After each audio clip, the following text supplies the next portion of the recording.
Welcome back to ಚಲನ್. UUCMS ನಲ್ಲಿ ನೀವು ಲಾಗಿನ್ ಆದಾಗ ಹೊಸ ಅಪ್ಡೇಟ್ಗಳನ್ನು ನೋಡ್ತಾ ಇದ್ದೀರಾ. ನ್ಯೂ ಪಾಸ್ವರ್ಡ್ ಅನ್ನ ಸೆಟ್ ಮಾಡ್ರಿ ಅಂತ ಆಟೋಮೆಟಿಕಲಿ ಅದು ಕೇಳ್ತೈತಿ.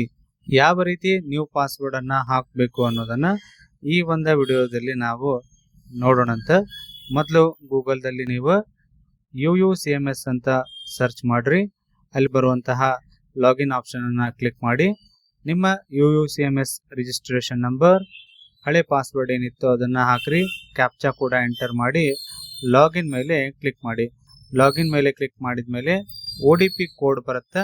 ಆಲ್ರೆಡಿ OTP ಕೋಡ್ ಬಗ್ಗೆನೂ ಕೂಡ ಒಂದು ವಿಡಿಯೋ ಮಾಡಿ ಹಾಕೀನಿ. ಯಾರೆಲ್ಲ ಅದನ್ನ ನೋಡಿಲ್ಲ ಆ ಒಂದು ವಿಡಿಯೋನ ನೋಡಿ. OTP ಕೋಡ್ ಅನ್ನ ಎಂಟರ್ ಮಾಡಿ ಸಬ್ಮಿಟ್ ಮೇಲೆ ಕ್ಲಿಕ್ ಮಾಡಿದ ನಂತರ ಈ ರೀತಿಯ ಒಂದು ಟ್ಯಾಬ್ ಬರುತ್ತೆ. ನಿಮ್ಗೆ current password, new password, confirm password ಅನ್ನ ನೀವು ಹಾಕಬೇಕು. ಈ ನ್ಯೂ ಪಾಸ್ವರ್ಡ್ ಅನ್ನ ಯಾವ ರೀತಿ ಇಡಬೇಕು ಅನ್ನೋದನ್ನ ಈ ಒಂದು ವಿಡಿಯೋದಲ್ಲಿ ನಿಮ್ಗೆ ಹೇಳ್ಕೊಡ್ತೀನಿ.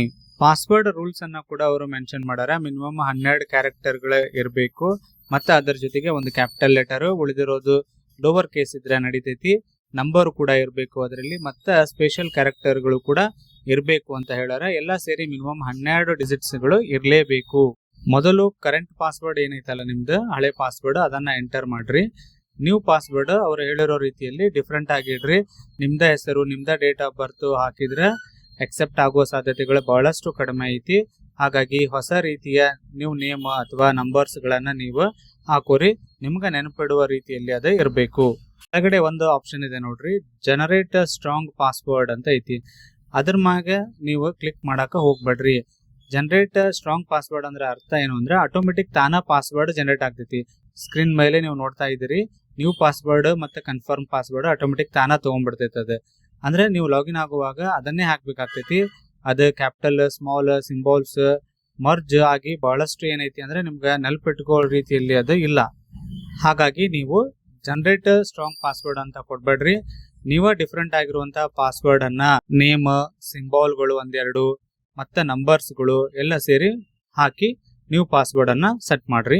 ಕನ್ಫರ್ಮ್ ಪಾಸ್ವರ್ಡ್ ಕೂಡ ಅದ ಹಾಕಿ ಸಬ್ಮಿಟ್ ಪಾಸ್ವರ್ಡ್ ಚೇಂಜ್ ಅಂತ ಕ್ಲಿಕ್ ಮಾಡಿದ್ರೆ ನಿಮ್ಗೆ OTP ಹೋಗ್ತೈತಿ. ನಿಮ್ಮ ರಿಜಿಸ್ಟರ್ಡ್ ಮೊಬೈಲ್ ನಂಬರ್ಗೆ OTP ಹೋಗ್ತೈತಿ.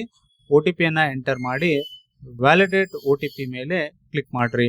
ಆಟೋಮೆಟಿಕಲಿ ಏನಾಗ್ತೈತಿ ಅಂದ್ರೆ ಈ ರೀತಿ ಸ್ಕ್ರೀನ್ ಮೇಲೆ ತೋರಿಸಿರುವಂತಹ ಒಂದು ಪಾಪ್ಅಪ್ ಬರುತ್ತೆ, ಪಾಸ್ವರ್ಡ್ ಚೇಂಜ್ ಸಕ್ಸಸ್ಫುಲಿ ಅಂತ ಹೇಳಿ. ಈ ರೀತಿಯಲ್ಲಿ ನೀವು ಹೊಸ ಪಾಸ್ವರ್ಡ್ ಅನ್ನ ಸೆಟ್ ಮಾಡಬಹುದು. UUCMS ಗೆ ಸಂಬಂಧಪಟ್ಟಂಗೆ ಹಲವಾರು ವಿಡಿಯೋಗಳನ್ನ ಈ ಚಾನೆಲ್ ನಲ್ಲಿ ಅಪ್ಲೋಡ್ ಮಾಡಲಾಗಿದೆ. ಅವುಗಳನ್ನ ಕೂಡ ನೀವು ನೋಡ್ರಿ. ಮತ್ತೆ ಏನಾದರೂ ಬೇರೆ ಸಮಸ್ಯೆಗಳು UUCMS ರಿಲೇಟೆಡ್ ಇದ್ರೆ ಅವುಗಳನ್ನ ಕಮೆಂಟ್ ಸೆಕ್ಷನ್ ನಲ್ಲಿ ಕಮೆಂಟ್ ಮಾಡ್ರಿ. ಅದಕ್ಕೂ ಕೂಡ ಸೊಲ್ಯೂಷನ್ ಅನ್ನ ಹೇಳ್ತೀನಿ. Thank you for watching.